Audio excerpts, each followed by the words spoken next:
Well, it looked like the Beat Diggers were going to score first in this game, but Holy Family took advantage of brush turnover and went 74 yards on 9 plays in 4 minutes and 42 seconds. Casey Nadeau scores from a yard out, and the Tigers lead 7-0 inside of 3 minutes to go in the second quarter. A high, short kick. It'll be fielded by Morrow, and he fumbles the football and then falls on it at the 15-yard line. So a special teams mishap, but at least the Beat Diggers didn't give the ball away, but they've got 85 yards to go in order to tie this game. He slipped a little bit as they were expecting a deep kick, and that time you could tell Holy Family purposefully kicked it short because they knew the Diggers were back there, and that's the result they were probably hoping for. But Morrow slipped a little bit as he tried to regain position and run up on the football. Well, the Beat Diggers do have 2 timeouts, and their passing game has been very good today. Running game has been sufficient, no doubt about it, but they've been held scoreless now for nearly 6 quarters during the 2008 season. On 1st and 10, Maltos looking to his right, pumps, looking to throw, rolls to his right, and he's going to be sacked back at the 1-yard line by Mark Harvey, who the Beat Diggers cannot contain whatsoever.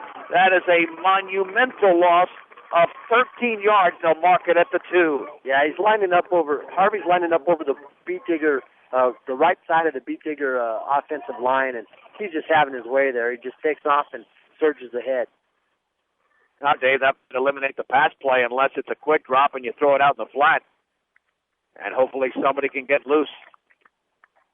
But it's 2nd and 23, 98 yards from the land of no hash marks with 2:10 to go in the second. And Holy Family leading 7-0.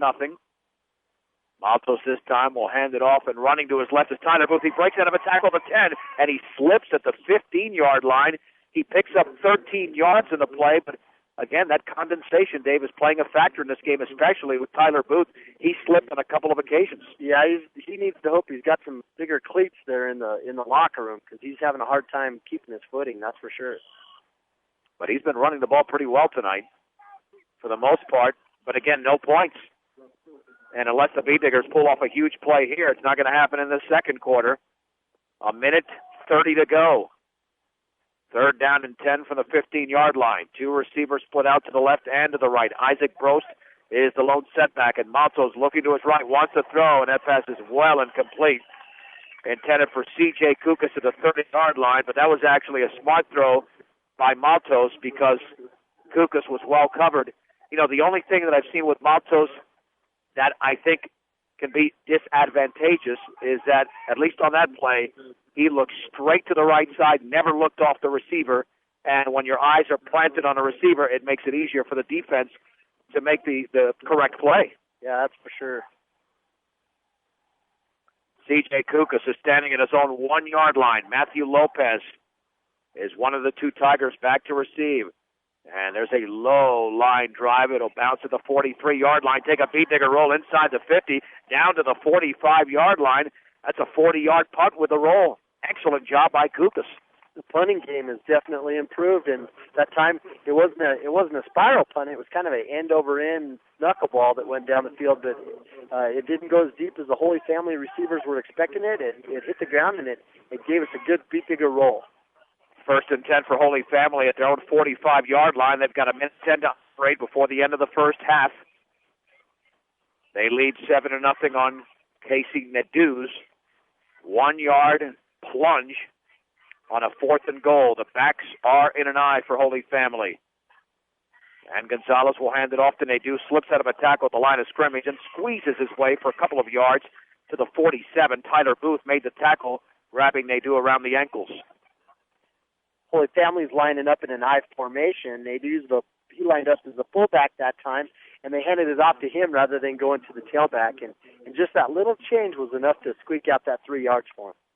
2nd down and 7 from the 48. 42 seconds to go in the second quarter. And Gonzalez, quick drop, will loft it down the left sideline. A man is out there, caught by Lopez inside the 30, dragged out of bounds at the 25-yard line. It's a pickup of 27 yards in a play as C.J. Kukas made the tackle.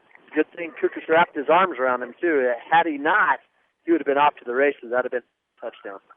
Well, we could see a field goal here after the 27-yard pickup. It's First and 10 at the 25-yard line with 36 seconds to go. Holy Family doesn't need to pass the ball.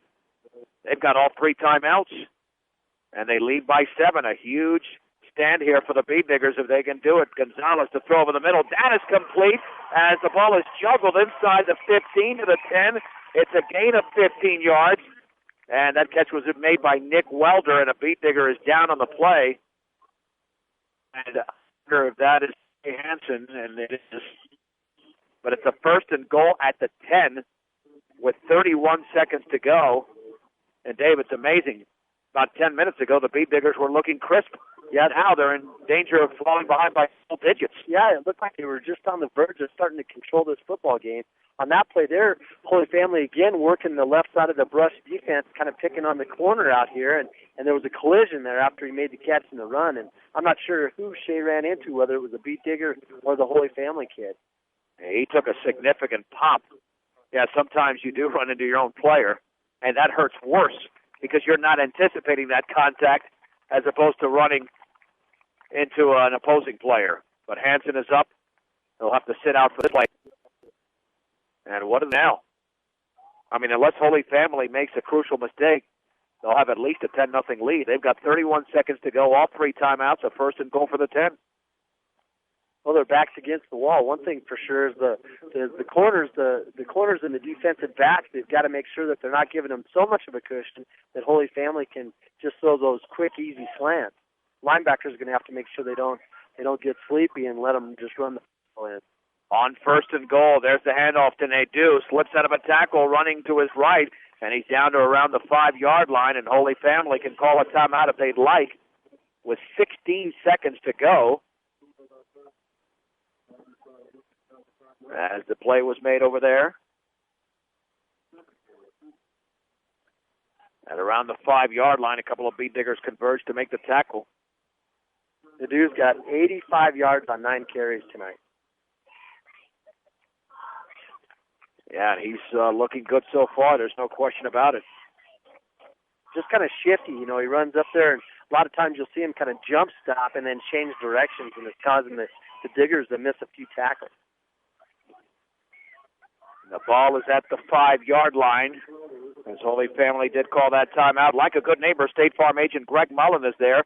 Let Greg Mullen work with you to get the discounts you desire and the coverage you need. State Farm agent Greg Mullen. So 16 seconds to go. The Bead Diggers have got to do something defensively. If not, Holy Family is going to take a fairly substantial lead going into the locker room. On second and goal from the 5. 2 receivers out to the right. Gonzalez back to throw, looking to his right. Pressure coming. He's sacked back at around the 7-yard line, and now Holy Family undoubtedly will call another timeout. Looked like Daniel Rubacava was in on the play. And looked like Eric Cordova also got a piece of the quarterback. 10 seconds to go, third and goal from the 7. Diggers definitely had a lot of pressure on them that time, but I think you got to credit that sack to a lot better job of the secondary covering those receivers. Without a doubt, because Gonzalez at first had some time, but boy, the pocket collapsed rather quickly. You know, Holy Family lined up that time with the split backfield with their backs. They weren't in that eye. It seemed like every time they line up in the eye, they end up running the football. Third down and goal from the 7-yard line. 1 receiver's out to the right. The backs are split. With 10 seconds to go in the second quarter, and Holy Family leading 7-0. Gonzalez this time, play action. Deep drop, throws it over the middle. It's incomplete. In the back of the end zone to Matthew Lopez, well defended by Arturo Matos. 6 seconds to go. And now Jonathan Gary will come out, I would think, to attempt a field goal, although he's not on the field yet, Dave, and there he comes. So here comes Gary. This should be about a 23-yard field goal, and they'll actually make it 24. You use a kicking tee at this level. See, the Bead Diggers can get in there and block this thing, but Gary's got a big, strong leg.